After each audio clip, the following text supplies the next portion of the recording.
moi, ce qui m'intéresse, en fait, c'est le rituel que vous avez mis en place pour chaque personne, hein, que vous avez mis en place pour aller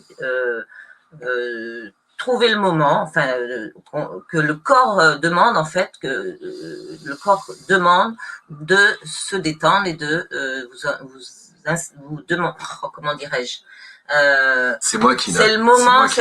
Non, non, mais c'est pas ça. Je cherche le mot juste.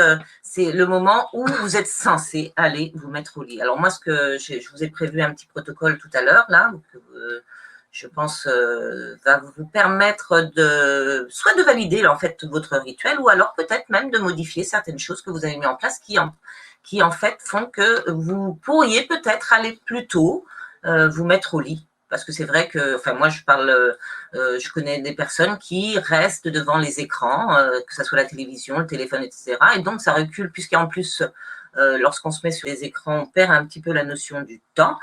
Et donc là, ça permet vraiment d'observer votre rituel et peut-être de modifier certaines choses. Donc moi, ce qui m'intéresse, c'est avant l'endormissement, avant de vous mettre au lit, et surtout de faire en sorte que vous puissiez vous endormir, voire même certaines personnes se réveillent pendant la nuit aussi, hein, donc il y a l'endormissement et aussi les réveils nocturnes, hein, et donc de trouver des exercices aussi qui permettent aussi de vous rendormir paisiblement pour finir votre nuit, voilà, et ce qui génère aussi donc le lendemain une meilleure énergie, une meilleure vitalité, etc. pour pouvoir passer sa journée, quoi, en fait.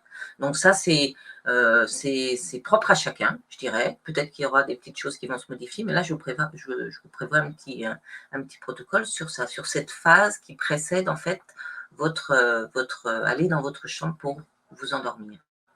Pour que vous fassiez, d'accord ? Donc ça, ça va se faire avec un set de base comme d'habitude, mais ça, on en reviendra tout à l'heure. Ce que j'aimerais aussi, c'est parler des cycles de sommeil, parce qu'en fait, on a un cycle de sommeil qui est de 90 minutes, donc 1h30. Et donc, c'est vrai que ça peut vous arriver, et je pense que ça vous est arrivé, de sentir si vous êtes devant un livre. Alors, c'est vrai que certaines personnes ont mis en stratégie de lire dans le lit de façon à ce que, quand vous êtes vraiment, quand vous sentez le sommeil, vous gagnez.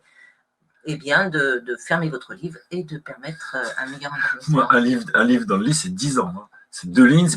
Ah oui. C'est endormissement, ça c'est moi j'ai mon truc. Le livre n'est pas prêt d'être terminé. C'est endormissement garanti. Ouais, c'est ça. Mais il y a des gens, c'est vrai que peut-être il y a des exercices que vous pouvez utiliser aussi qui sont rattachés à la sophrologie, qui vous permettent un meilleur endormissement ou un meilleur, comment dirais-je, lorsque vous vous réveillez la nuit, de favoriser aussi cet endormissement, ou carrément aussi de faire autre chose, parce qu'on peut faire autre chose. C'est-à-dire que si, par exemple, la nuit, vous vous réveillez, vous pouvez sortir du lit et puis aller faire quelque chose autre, de façon à casser un peu si jamais les gens repensent à des choses, remontent un petit peu au niveau cérébral, et bien, même si ça est toujours en fonction, bien sûr, de ne pas réactiver tout ça et de trouver des exercices qui vont vous permettre de vous réendormir paisiblement. Non ? Si le cerveau il est toujours en fonction. Non, mais je veux dire, la nuit, c'est ce que tu disais tout à l'heure, c'est que le corps est relâché et quand même, là-haut, ça continue de travailler, bien heureusement.